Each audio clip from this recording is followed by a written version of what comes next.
at 12 midday. Updates you on all the running stories and connects you to the newsmakers. City News.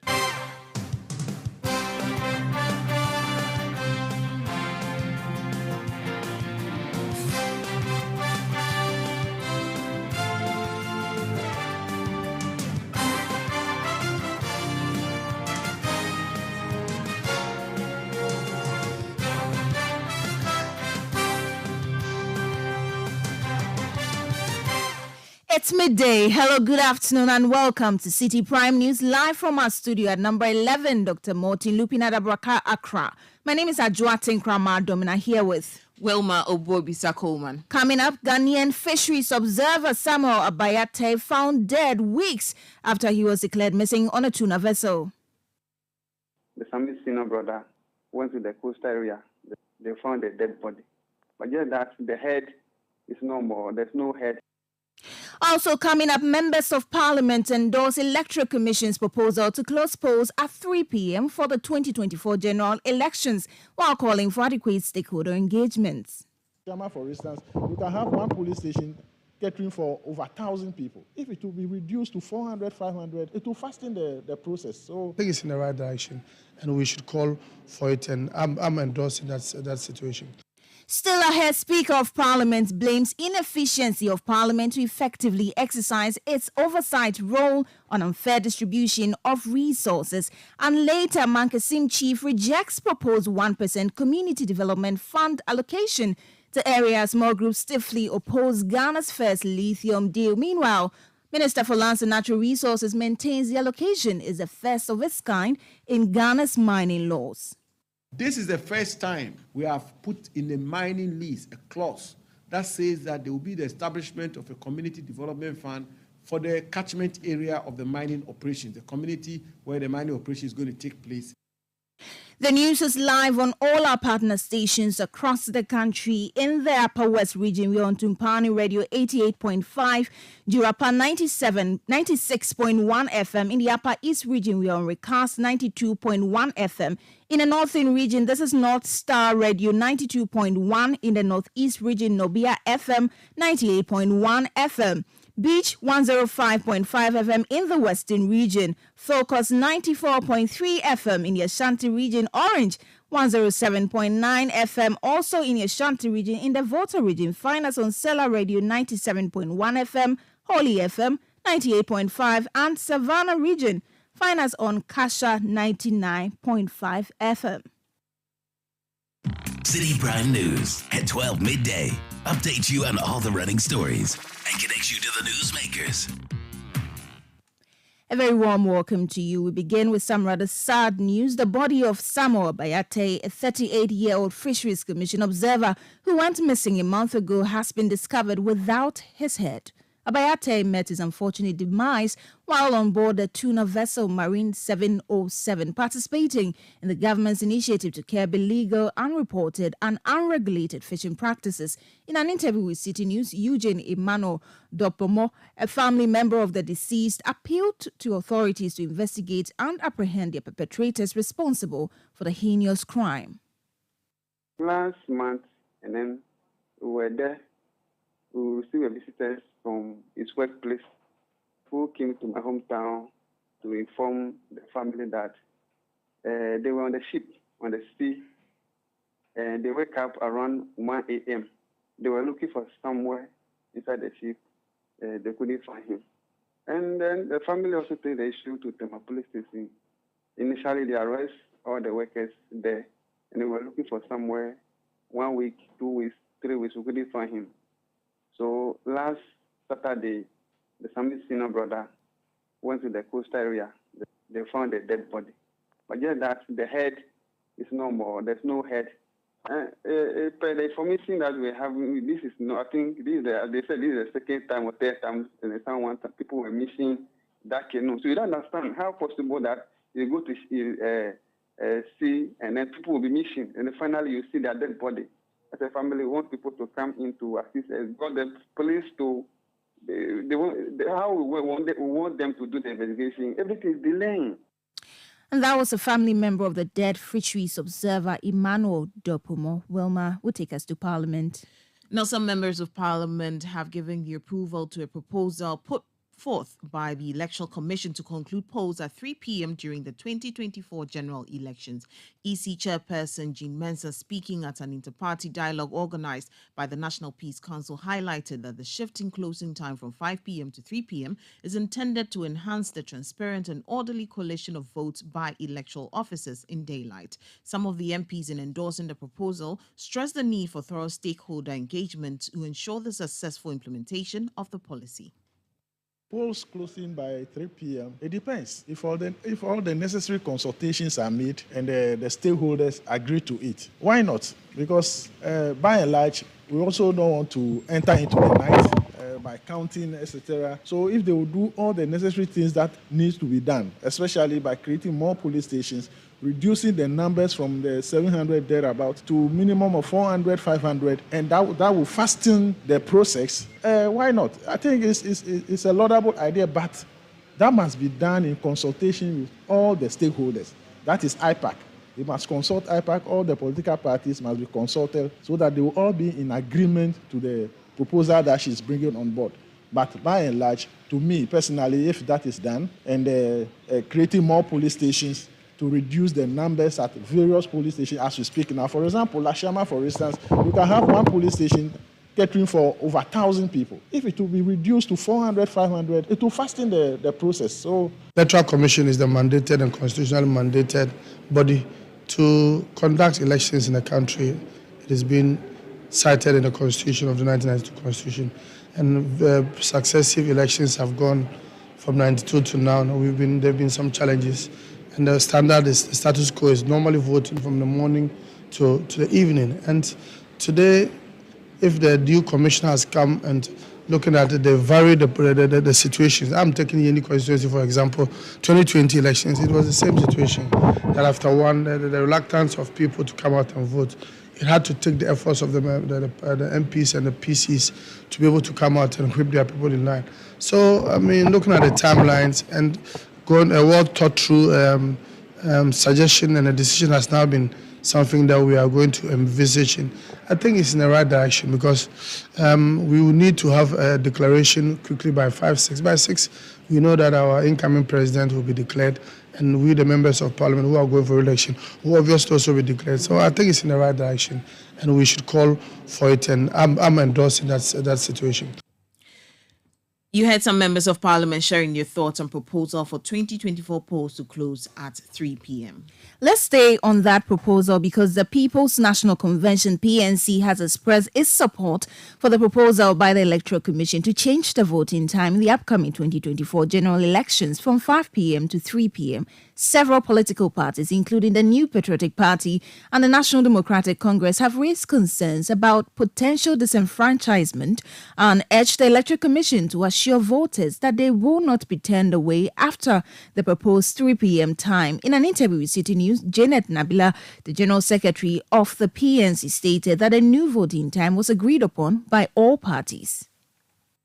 The PNC were disheartened when we heard that people were having problems about Electoral Commission shifting the time to 3 p.m. because it wasn't Electoral Commission's idea at the first place.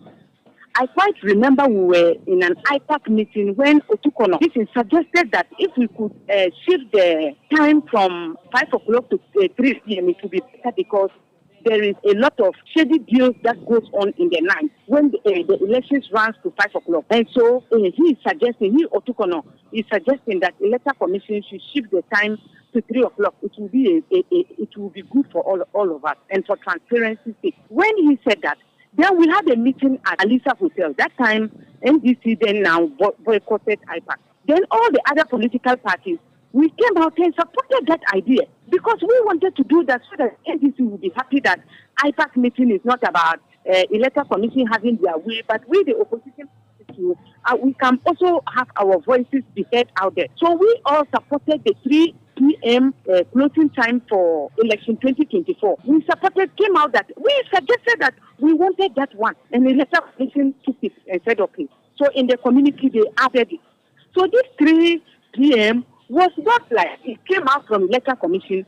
It was Otukono who suggested it, and all the political parties, we helped in saying that they should pass it. to help everyone. So I don't think that it's a bad idea. General Secretary of the People's National Convention, PNC, Janet Nabila. Roma, you have some more stories on elections? Yeah, because a political analyst at the University of Ghana, Dr. Asante, has raised concern with the escalating trend of monetization in local government elections. He is troubled by the growing dependence on financial resources and the sway of money in the electoral process, cautioning that such trajectory may result in a distorted representation that fails to authentically mirror the broader community's needs and interests. Dr. Asante suggests that monetization issue may stem from the politicization of the elections, highlighting the need for careful consideration of its implications. This beautiful idea of making local government system partisan will be a reality. Because for all the intents and purposes, if you look at it today, political parties are behind individuals who contest as neutrals, which you and I know they are not neutral, except that we are playing ostrich as if, there is nothing in that direction which political parties support. That is not true. My worry in this country is the hypocrisy in this country where something is being done and people turn blind eye to that, and you ask them as if nothing happened. But I'm not surprised. We've seen it. Hypocrisy in Ghanaian politics has been with us since time immemorial. It's not going to change. But we as a society should know that such a stand will always not inure to our benefit. You heard political analyst at the University of Ghana, Dr. Asa Asante. Away from that, the Speaker of Parliament, Alban Bagbin, says it is imperative to grant traditional leaders a defined role in the governance of the country. He argued that the existing constitution is flawed in restricting traditional leaders from active participation in politics and advocated for its rectification as part of the ongoing constitutional review. Alban Bagbin made these comments at a commemoration of the 30th anniversary of Ghana's democratic government in the Nanumba North District. We might give them positions. The current constitution is wrong in saying that they should not participate in active politics. I don't know what that means, active politics. The Supreme Court has interpreted it to us. But what is he here for? Is to lead you to develop. What is politics for? Politics is about development. So if you say they cannot do the politics, then who else can do it? I think we got that one wrong. I need you to go to Botswana. And you go to many countries, there are chiefs there. If you go to Senegal, even because of the presence of such elders in their parliament, the government will have collapsed. Because the government over there, the MPs from the party that won are just a few. The opposition has more MPs than the government. And so the people that help that parliament to develop are the elders, the traditional leaders. They gave them quota. So a number of them are in parliament. And so they sit there and manage the situation, and they are now settled. Speaker of Parliament, Alban Bagbin there. We'll stay a little while longer with the Speaker because he has attributed the inefficiency of the House in effectively exercising its oversight role over the executive to an unfair distribution of resources. He pointed out that the government's allocation of 600 million cedis inadequately empowers the legislature to scrutinize the executive, which typically receives billions of cedis. Speaking at a press soiree in Ho in the Volta region as part of the 30th anniversary celebration of uninterrupted parliamentary democracy in Ghana, Mr. Bagbin stressed the necessity for reforms to enhance parliamentary governance in the country. The three arms of government is in the form of a tripod. So you have so much power with the executive. Nobody sees anything wrong with what they do. And so if the president in an annual budget can take, for example, 3 billion Ghana cedis for the office of the president, and the whole arm that is to hold the president to account is giving about 600 million cedis for everything. Now, how can that weak body hold that mighty executive to account? The person is struggling to survive. No. The people you have to hold to account, they pass in jet planes. You are walking where they are going. How are you going to get him to account? You heard Speaker of Parliament Alban Bagbin.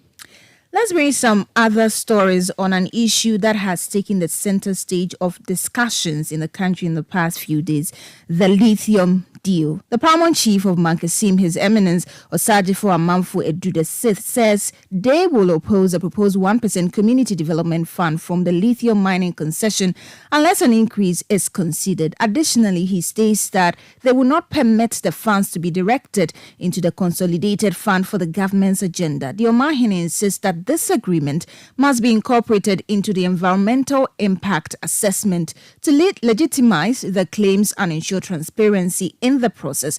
The following report by Citi News' Central Regional Correspondent Calvis Tete has more.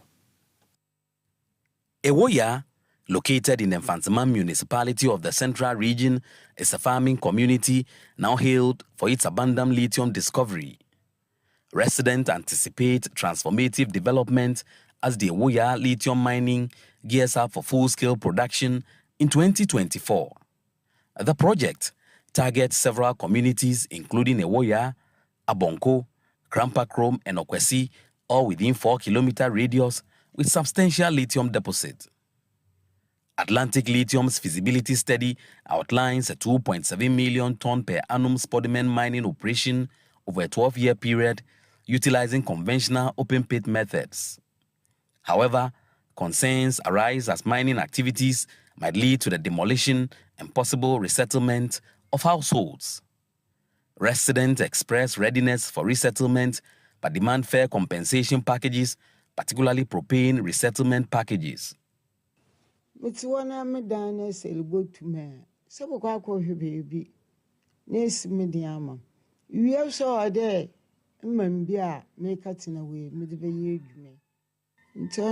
You'll have to compensate me if you want me to move from my permanent place of abode. We don't have anything than to agree with this deal. If we say we won't agree, they will bypass and start the project without compensation. This happened in Prestia after residents refused to adhere to government's directive when they discovered some natural resources. We don't want to be shortchanged.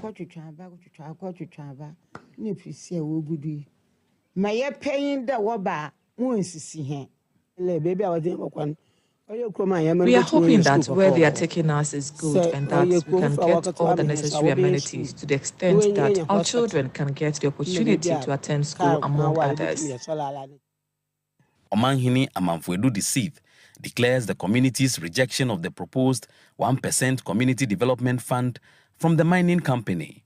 He insists an increase in funds to support the development of the Mankasim community. We will never let this money go into the consolidated fund. I repeat, that community development fund, whatever rate we agree on, the royalty should go to the consolidated fund. We don't care. But with the community development fund, that 1% currently. 1% currently, they should leave it with us. That is number one. And number two, we will not let that money go into the consolidated fund.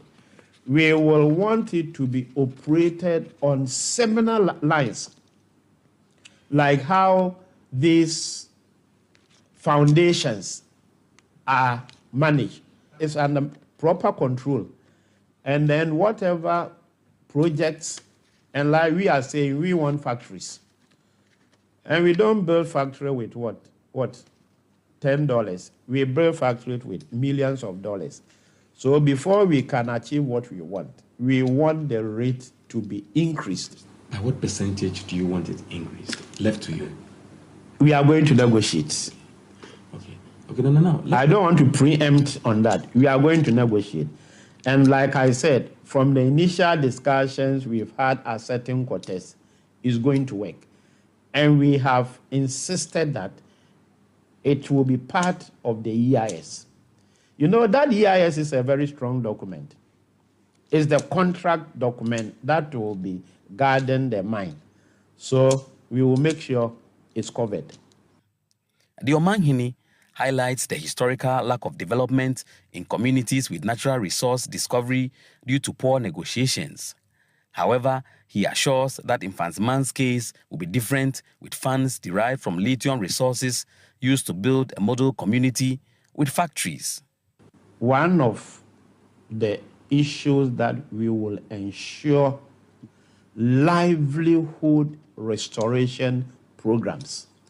It's part of this livelihood restoration program that we are saying we will make sure that we get factories for the people. There isn't any too bad thing about resettlement. One bad thing about resettlement is whether your livelihood will be what? Restored.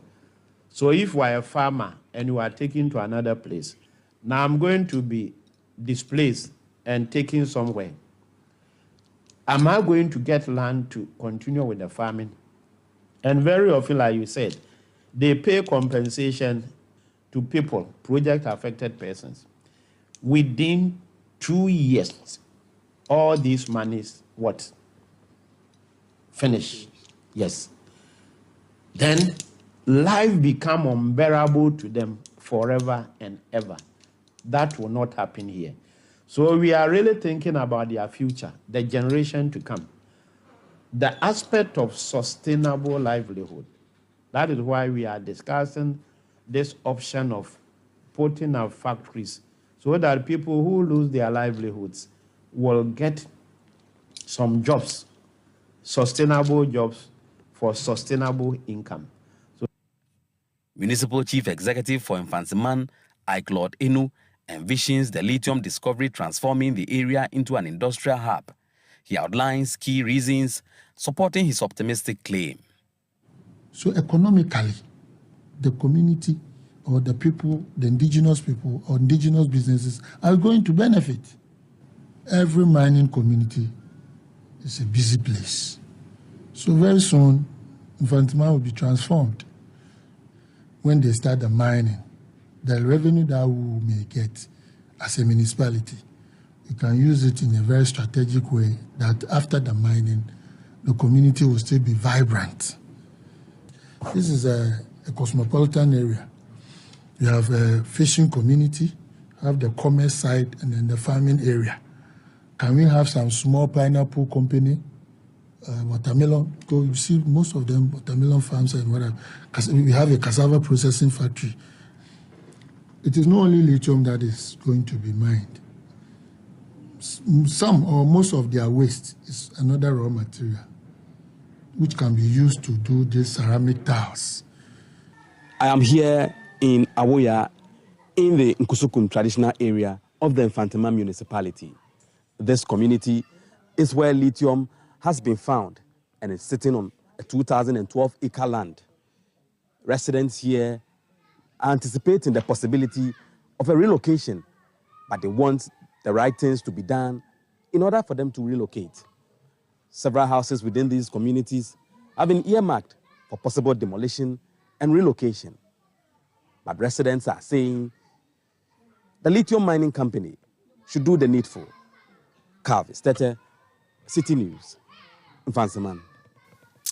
A while longer on this issue, because the Lands and Natural Resources Minister has actually been responding to the concerns raised by Osagyefo Amanfo-Addo VI. He says that there will be community engagement involving stakeholders. However, the minister indicated that a proposed 1% community development fund from the lithium mining concession represents a pioneering initiative within mining laws. This is the first time a community development fund is being negotiated and legislated upon. This is the first time. The mining companies in our country historically had the discretion to determine what amount of money or what revenue they will assign for community development. That's a fact. This is the first time we have put in a mining lease a clause that says that there will be the establishment of a community development fund for the catchment area of the mining operations, the community where the mining operation is going to take place, and it's going to be 1%. And per the initial calculation, conservatively, minimum, we are talking about $6 million a year for the development of the community. I was told that the yearly common fund that is provided for municipalities, metropolis, and histories across our country, like mine in Damango, is some $100,000 a year. And here we're talking about $6 million a year. But what I would say to the revered chief is that we will engage them. We have a whole program of countrywide engagement on this particular issue. Lance Minister Samuel Abujinapo. We'll stay a little while longer with the lithium deal because the Minister for Lands and Natural Resources, Samuel Abdullahi Jinapo, says the mining lease agreement between Ghana and Barari DV for lithium exploration prioritizes value addition to the country's green minerals. The minister continues to strongly back the deal despite concerns raised by civil society organizations and stakeholders about perceived unfavorable terms. According to him, the inclusion of a provision for listing on the Ghana Stock Exchange facilitates indigenous participation. Samuel Jinapo underscored this as a groundbreaking move in the minerals industry, which will yield positive outcomes for Ghana. We've had a lot of discussions in Ghana, legitimate discussions, about how our mineral resources have not benefited us as a country. And we're very quick to point out Johannesburg, to point out Perth, to point out Canada, to point out other jurisdictions, and to say that their mineral resources have developed those countries. But when you go to Tapa, go to Wase, go to Kia, go to Kili Valley and the rest, these are still underdeveloped or not developed at all towns in our country. I want to submit, and I've said this many times, both internationally and in country, that the reason why that is so is because in those countries there is what we call indigenous participation. So when you go to China, Cardinal Namdini, which is a subsidiary of Shandong Gold, Shandong Gold being the biggest gold company in China. Shandong Gold is listed on the Shanghai Stock Exchange. So Chinese people can take shares and own shares and deal with the shares. And when the prices go up, they can sell and make millions of dollars and make prosperity and be happy.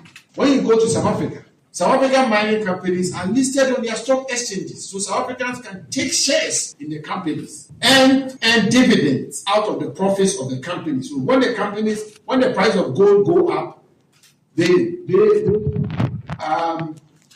move to the bank smiling. This is the first time we have signed a mining lease and put in mandatory clauses which says that they will have to retain a significant proportion of the value chain income by establishing a chemical plant and a refinery here in Ghana. It's never happened before. So these are the two fundamental provisions in the lease, which for me should give all of us comfort that this is fundamentally different and absolutely different from the mining leases we signed in the past. Mr. Jinapo affirmed that the government is entirely content with the agreement's terms and earnestly seeks the support of the Ghanaian populace.